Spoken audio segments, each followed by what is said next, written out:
வணக்கம். இப்ப நாம பார்க்க போறது லலிதா சஹஸ்ரநாமத்தினுடைய 7வது நாமமான சதுர்பாஹு சமன்விதா அப்படின்னு சொல்லப்படக்கூடிய நாமம்.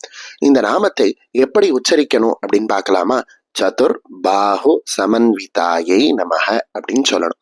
இதுல வரக்கூடிய சேவானது முதல் ச அப்படிங்கிறதுனால அழுத்தி சொல்லாம சதுர்பாஹு அப்படின்னு சொன்னா போறோம். இதுல வரக்கூடிய பாஹு அப்படிங்கிற வார்த்தையில ப அப்படிங்கிற வார்த்தை 3வது பாவா இருக்கிறதுனால சதுர்பாஹு அப்படின்னு சொல்லணும். மொத்தமாக அர்ச்சனையாக செய்யும் பொழுது சதுர்பாஹு சமன்விதாயை நமக அப்படின்னு சொல்லி நாம அர்ச்சனை பண்ணணும். சரி, இப்ப வரீங்களா, இந்த நாமத்தினுடைய தேர்ந்த பொருளை நாம பார்க்கலாம். நம்ம எல்லாருக்கும் மனதுல ஒரு கேள்வி இருக்கும். இந்து மதத்துல மட்டும் ஏன் கடவுள்களுக்கு பல பல தலைகள், பல பல கைகள், பல பல விதமான கால்கள்னு சொல்லியிருக்காங்க? ஏன் நம்மள மாதிரி கடவுளுக்கு 2 கை 2 கால் அப்படின்னு சொல்லல அப்படின்னு கேட்டானா, அதுக்கு பின்னாடி ஒரு பெரிய விளக்கமே இருக்கு. ஒருத்தரோட பலம் அதிகமாக இருக்கு அப்படின்னா அது அவர் எப்படி காட்டுவார்?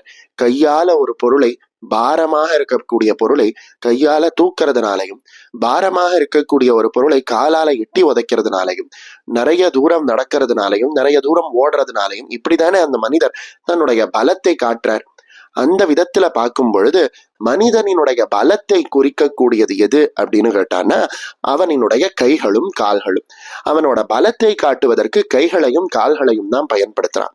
நமக்கு இருக்கக்கூடிய பலம் சொற்ப பலம் தான். ஆனா அம்பிகையோட பலம் அப்படின்னு பார்த்தான்னா அது என்னைக்குமே பூரணமாக இருக்கக்கூடியது, ரொம்ப உயர்ந்ததான ஒரு பலமாக சொல்லப்படுது. நம்மளோட பலத்தினால பூமியில இருக்கக்கூடிய ஒரு வஸ்துவை தான் நம்மளால தாங்க முடியும். ஆனா அம்பிகைக்கு இருக்கக்கூடிய பலத்தினால அவ இந்த உலகத்தையே தாங்குறா இல்லையா? அவளோட பலமானது பறந்து விரிந்திருக்கக்கூடிய இந்த உலகத்தையே தாங்கக்கூடிய அளவுக்கு சக்தி வாய்ந்ததாக இருக்கு. அதனாலதான் அம்பிகைக்கு பலவிதமான எண்ணிக்கைகள்ல கை சொல்லப்படுது. அதுவும் குறிப்பா இந்த லலிதா சஹஸ்ரநாமத்துல சொல்லப்படக்கூடிய லலிதாம்பிகைக்கு 4 கைகள் சொல்லப்படுது. ஏன் அப்படின்னா இந்த அம்பிகையினுடைய 4 கைகள் எதை குறிக்குது அப்படின்னா ரிக் யஜுர் சாம அதர்வண வேதம் அப்படின்னு சொல்லப்படக்கூடிய 4 வேதங்களை குறிக்குது. அதே போல அம்பிகையினுடைய இந்த 4 கைகள் எதை குறிக்குது அப்படின்னா ஒரு மனிதன் தன்னுடைய வாழ்க்கையில அடைய வேண்டிய 4 முக்கியமான குறிக்கோள்கள் அப்படின்னு இந்து மதம் சொல்லக்கூடிய தர்மம், அர்த்தம், காமம், மோட்சம். அதாவது அறம், பொருள், இன்பம், வீடு. தர்மமான வழியை கடைபிடிக்கணும், இதுதான் மனிதனினுடைய முதல் குறிக்கோள். அந்த தர்மத்தை கடைபிடிப்பதன் மூலமாக நியாய வழியில பொருளை சம்பாதிக்கணும், இது 2வது குறிக்கோள். இப்படி நியாய வழியில் சம்பாதித்த பொருளின் மூலமாக இன்பத்தை நுகர்ந்து கடைசியில மோட்ச இன்பம் அப்படின்னு சொல்லப்படக்கூடிய இறைவனோடு 2 கலக்கக்கூடிய இன்பத்தையும் அந்த மனிதன் அடையணும் அப்படிங்கிறதுதான் இந்து மதத்தினுடைய கோட்பாடு.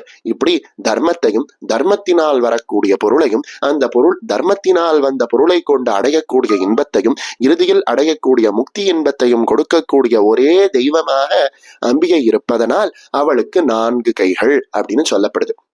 அதே போல அம்பிகையினுடைய 4 கைகள் எப்படி இருக்கு அப்படின்னா தேவலோகத்துல கேட்டதை கேட்டபடியே கொடுக்கக்கூடிய கற்பக விருட்சத்தினுடைய கிளைகளை போல இருக்கு. கற்பக மரத்தினுடைய கிளைகளை போல இருக்கு.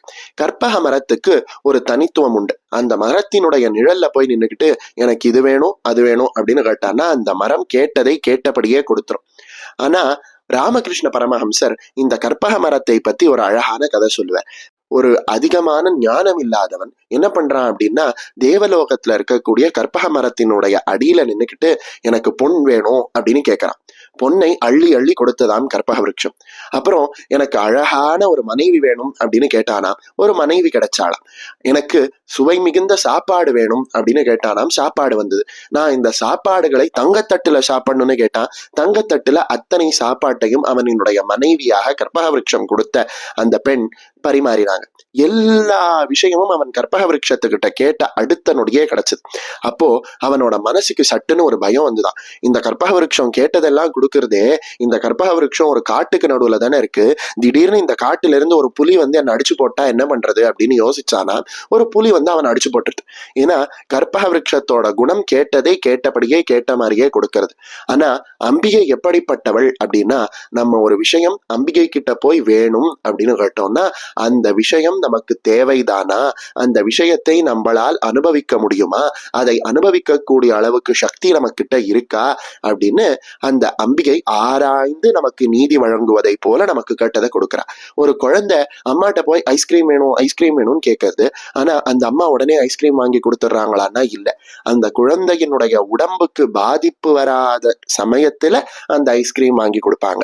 அத போல அம்பிகை கிட்ட நாம ஏதாவது ஒண்ணு வேணும் அப்படின்னு கேட்டோம்னா நமக்கு அந்த விஷயத்தினால் துன்பம் வரும் அப்படிங்கிற பட்சத்துல அந்த விஷயத்தை நமக்கு கொடுக்காமலும், இல்ல அந்த விஷயத்தை நமக்கு கொடுக்கலாம் ஆனா இது அதை கொடுக்கக்கூடிய சமயம் இல்ல அப்படிங்கிற பட்சத்துல அதை தாமதமாகவும் கொடுத்து நம்மளுடைய நலன் மேலேயே கருத்தாக இருக்கக்கூடியவள் அப்படிங்கிறதுனால அம்பிகை கற்பக விருட்சத்தையும் காட்டி உயர்ந்தவள். இன்னும் ஒரு விஷயத்துல அம்பிகை கற்பக மரத்தையும் விட சிறந்தவள். என்ன அப்படின்னா, கற்பக விருட்சத்துக்கிட்ட போய் எனக்கு இது வேணும் அது வேணும்னு கேட்டானா கற்பக விருட்சம் கேட்டதை கேட்டபடியே கொடுத்துரும். ஆனா கற்பக விருட்சத்துக்கிட்ட போய் எனக்கு முக்தியை கொடு அப்படின்னு கேட்டானா கற்பக விருட்சத்தால கொடுக்க முடியுமான்னா முடியாது. ஆனா அம்பிகை கிட்ட போய் எனக்கு முக்தியை கொடு அப்படின்னு கேட்டானா அம்பிகைனால கொடுக்க முடியும். அதே போலதான் கற்பக விருட்சத்துக்கு பல கிளைகள் இருப்பது போல, கற்பக மரத்துக்கு பல கிளைகள் இருப்பது போல அம்பிகைக்கு பலவிதமான கைகள் இருக்கு. இந்த பலவிதமான கைகளை கொண்டு அடியார் கேட்ட வரத்தை நீதியோட வழங்கக்கூடியவளாகவும் முக்தியை வழங்கக்கூடியவளாகவும் அம்பிகை இருப்பதனால் அவளுக்கு 4 கைகள். சதுர்பாகு சமன்விதாயை நமக அப்படின்னு சொல்லி இந்த அம்பிகையை நாம வணங்கினோம் அப்படின்னா நம்ம கேட்ட விஷயங்களை, தர்மத்தோடு கூடின ஆசைகளை நமக்கு எப்படி பாதகம் வராதபடி கொடுக்க முடியுமோ அப்படியே கொடுத்து நம்மை அனுபவிக்கக்கூடிய உயர்ந்த தேவதையாக அம்பிகையானவள் இருக்காள்.